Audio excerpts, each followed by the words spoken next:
नमस्कार, मैं दयाशंकर मिश्र।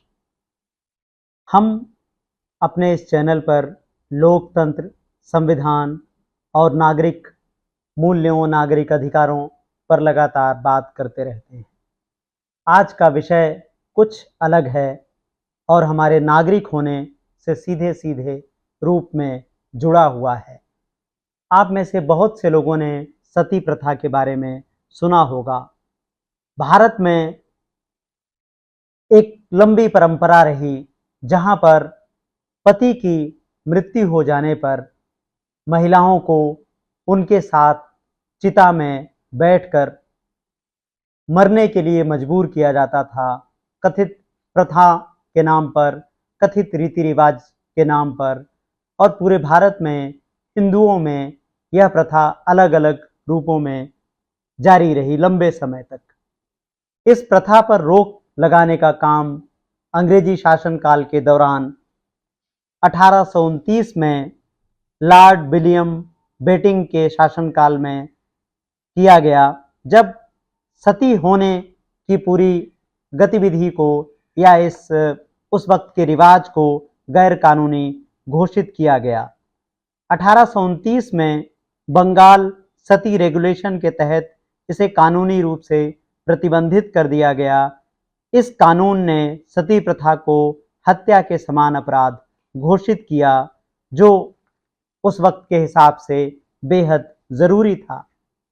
लेकिन आज हम इस सब की बात क्यों कर रहे हैं? आज हम इसकी बात इसलिए कर रहे हैं कि अंग्रेजी हुकूमत के 1829 में सती प्रथा पर पूरी तरह से पाबंदी के बावजूद यह समाज में जारी रही। गुपचुप तरीके से अलग अलग तरीकों से महिलाओं को अपने पति के साथ चिता पर बैठने के लिए और जिंदा जलने के लिए मजबूर किया जाता रहा। 19वीं सदी में समाज सुधारकों ने इस प्रथा के खिलाफ आवाज उठाई। इसमें एक प्रमुख व्यक्ति रहे राजा राम मोहन राय, जिनको खुद अपने परिवार में भारी विरोध का सामना करना पड़ा, लेकिन राजा राम मोहन राय ने सती प्रथा के खिलाफ बहुत बड़े पैमाने पर जागरूकता पैदा करने का काम किया। लेकिन फिर आगे चलकर देश आजाद हुआ, लेकिन आजादी के बाद भी लोगों के रीति रिवाज, सोच में सामाजिक रूप से कोई बड़ा परिवर्तन हमें देखने को नहीं मिलता है, या हम पाते हैं कि सुधारों की प्रक्रिया बेहद धीमी है। और इसका सबसे बड़ा प्रमाण हमें मिलता है 1987 में। 1987 सितंबर, राजस्थान का सीकर जिला, और सीकर में एक गांव है दिवराला। तो ये जो दिवराला गांव है, यहाँ 4 सितंबर 1987 को एक लड़की को अपने पति के साथ जलने पर मजबूर किया गया और बाद में खबर आई कि वह सती हो गई। कई लोगों पर इस सती प्रथा के महिमा मंडन का आरोप लगा। सबसे बड़ा सवाल यह सामने आया कि क्या लड़की अपनी मर्जी से सती हुई थी या फिर उसे ऐसा करने के लिए मजबूर किया गया। हम जब पुरानी रिपोर्ट्स देखते हैं तो बहुत अलग अलग खबरें हमारे सामने आती हैं। अभी हम सबसे पहले समझते हैं कि अदालत ने इस मामले में पिछले सप्ताह क्या कहा है। जयपुर की सती निवारण विशेष अदालत ने 8 लोगों को इसमें बरी कर दिया है। इन लोगों पर अभी तक मुकदमा जारी था। सबसे बड़ी बात आपको यह विचार करनी चाहिए कि कैसे कितना वक्त हमारी अदालतों में लगता है। 4 सितंबर 1987 को हुई इस सती कांड के वक्त रूप कुंवर, जिनको उस वक्त जिंदा जलने के लिए मजबूर किया गया, उनकी उम्र 18 साल थी, और लगभग इससे दोगुना वक्त इसका फैसला आने में अब लगा, जब हम देख रहे हैं कि 2024 में यानी लगभग 37 साल बाद अदालत में इसका फैसला हुआ है और 8 लोगों को भी बरी कर दिया गया है। तो सती के महिमा मंडन के मामले में एक भी व्यक्ति को सजा नहीं हुई, और सामाजिक रूप से यह बात इसलिए और ज्यादा कचोटने वाली है, तकलीफ देने वाली है, क्योंकि इंडियन एक्सप्रेस ने इस पर एक लंबी रिपोर्ट प्रकाशित की है, द लास्ट सती विलेज के नाम से। इंडियन एक्सप्रेस में आप इसे पढ़ सकते हैं और इंडियन एक्सप्रेस में यह रिपोर्ट 14 अक्टूबर को प्रकाशित हुई, जिसमें यह बताया गया है कि किस तरह से अभी भी सामाजिक स्तर पर सीकर के दिवराला गांव में लोग कथित रूप से सती माता में यकीन रखते हैं। यह सबसे अधिक चौंकाने वाली बात है। आज इस वीडियो को करने का सबसे बड़ा मुद्दा है कि जब यह फैसला आया है तो लोग किस तरह से उस गांव में अपनी बात रख रहे हैं, और जब इंडियन एक्सप्रेस के रिपोर्टर वहां जाते हैं तो पाते हैं कि लोग ये मानते हैं कि सती माता का मंदिर बनना चाहिए। इस खबर की सबसे खास बात है कि उस गांव में लोग यह महसूस करते हैं कि सती माता का मंदिर उनको अनेक परेशानियों से, अनेक तकलीफों से बचाने का काम करेगा। लेकिन 1987 में जब रूप कंवर सती होने के लिए मजबूर की गई तो उसके बाद एक पूरा कानून बनाया गया, जिसमें यह बात सामने आती है कि अब से अगर कोई भी परिवार या कहीं पर भी सती होने की कोई घटना होगी तो उस पर सख्त कार्रवाई की जाएगी। और यह सारा कानून इस रूप कंवर के सती होने के बाद ही राजस्थान में बनाया गया, जिसे देश भर में बाद में आगे चल करके लागू किया गया। तो आप देखें कि एक तरफ कानून है, कानून का डर है, लेकिन लोग क्या चाहते हैं? लोग चाहते हैं कि ये सती माता का मंदिर बने। आज के जमाने में यह विचार रखना बताता है कि हमारी सोच किस तरह से संकीर्ण होती जा रही है। हमारे सोचने का तरीका, हमारे विचार करने का तरीका, उसमें स्त्रियों के लिए समानता, समता, अधिकार, यह सब कहाँ जा रहा है? हम कैसे एक अमानवीय घटना को, कैसे एक स्त्री को मरने के लिए मजबूर की जाने वाली घटना के दोषियों को लोग किस नज़र से देखते हैं, और किस तरह से उस पुरानी घटना के बाद अब उस गांव में लोग जाते हैं अभी भी, और कुछ लोग अभी भी उस जगह जाकर रूप कुंवर का जहां घर था वहां नियमित रूप से पूजा करते भी पाए जाते हैं। तो यह वीडियो इस बात के लिए है कि हमारे देश में एक तरफ शिक्षा बढ़ रही है, एक तरफ एक शिक्षा के कारण वैज्ञानिक जिस हम चेतना की बात करते हैं, सोच की बात करते हैं, उसका प्रसार हो रहा है।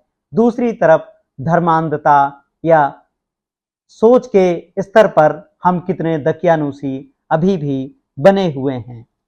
इसको अलग अलग मीडिया ने कवर किया था उस वक्त, लेकिन सबसे ज़्यादा जो डिटेल में हमें जो खबर हमें मिलती है वो इंडिया टुडे की एक रिपोर्ट मिलती है, जिसमें इंडिया टुडे के उस वक्त संवाददाता रहे इंद्रजीत बधवार ने इसे वहां उस गांव में जाकर कवर किया था। उन्होंने वो लिखते हैं कि रूप कंवर के ससुराल वालों ने आशीर्वाद देकर उसे आगे बढ़ाया। कंवर को शादी की पोशाक पहनाई गई, फिर हाथ में नारियल लेकर कंवर से गांव का दौरा करवाया गया।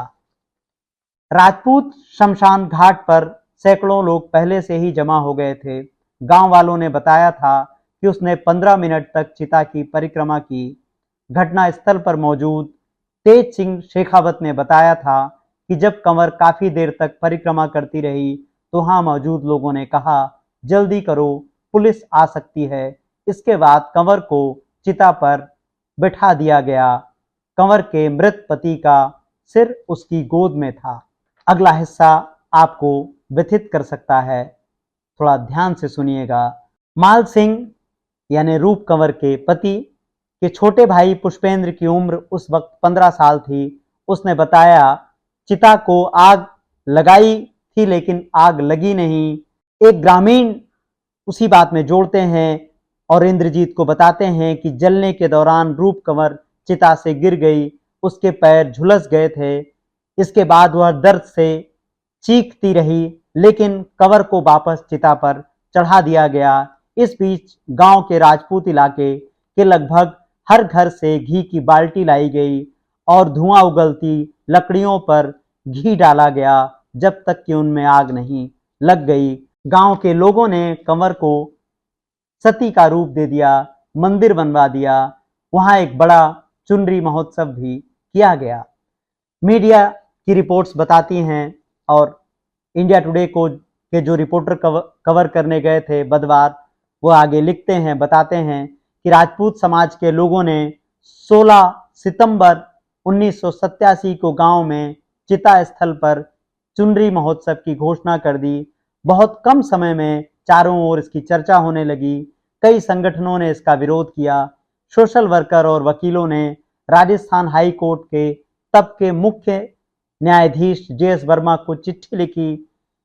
इसके बाद 15 सितंबर को जस्टिस वर्मा ने इस चिट्ठी को जनहित याचिका माना और समारोह पर रोक लगा दी। उन्होंने माना कि ये सती प्रथा का महिमा मंडन है। उन्होंने सरकार को आदेश किया कि किसी भी हाल में यह समारोह नहीं होना चाहिए। लेकिन आप जानते हैं कि समाज कहाँ सरकार की परवाह करता है और सरकारें अनेक मौकों पर कैसे संवैधानिक दायित्व से दूर होती हुई नजर आती रही हैं। इसलिए इस मामले में भी यही हुआ। हाई कोर्ट की रोक के बावजूद 15 सितंबर की रात से ही लोग वहां जमा होने लगे। कहा जाता है कि 10,000 की जनसंख्या वाले उस गांव में 1 लाख से ज्यादा लोग पहुंचे थे। इस दौरान पुलिस गांव से दूर ही रही। एक दिन बाद ही लोगों ने हाई कोर्ट के फैसले को दरकिनार करते हुए महोत्सव मना लिया। रिपोर्ट बताती हैं कि इसमें कई दलों के विधायक भी शामिल हुए थे। इस घटना के बाद ही 1987 में सती रोकथाम अधिनियम को पारित किया गया। इस कानून का उद्देश्य सती प्रथा को रोकने और सती के महिमा मंडन को दंडनीय अपराध घोषित करना था। इसके अंतर्गत किसी भी महिला को सती बनाने के लिए उकसाने, इसका महिमा मंडन करने या सती स्थलों को धार्मिक महत्व वाले लोगों को सजा देना था। और इस गांव ने कानून की कितनी कम परवाह की, इसकी एक पुष्टि इसके बाद भी मिलती है कि 22 सितंबर 1988 इस पूरी घटना और हाई कोर्ट के आदेश आने के बावजूद राजपूत समाज के लोगों ने दिवराला से अजीतगढ़ तक एक जुलूस निकाला। पुलिस ने कहा, लोगों ने ट्रक में सवार होकर रूप कंवर के जयकारे के नारे लगाए। उन्होंने ट्रक पर कंवर की फोटो लगा रखी थी। सती मामलों की जल्दी सुनवाई के लिए जयपुर में स्पेशल कोर्ट बनाई गई। इससे पहले कोर्ट ने 31 जनवरी 2014 को इस मामले में 25 आरोपियों को बरी कर दिया गया था। और जैसा कि हमने इस वीडियो की शुरुआत में बताया कि विशेष अदालत ने पिछले सप्ताह 8 लोगों को फिर से बरी कर दिया है और अब गांव के लोग चाहते हैं कि वहां सती का मंदिर बनाया जाए और उन विचारों को नए सिरे से आगे बढ़ाया जाए।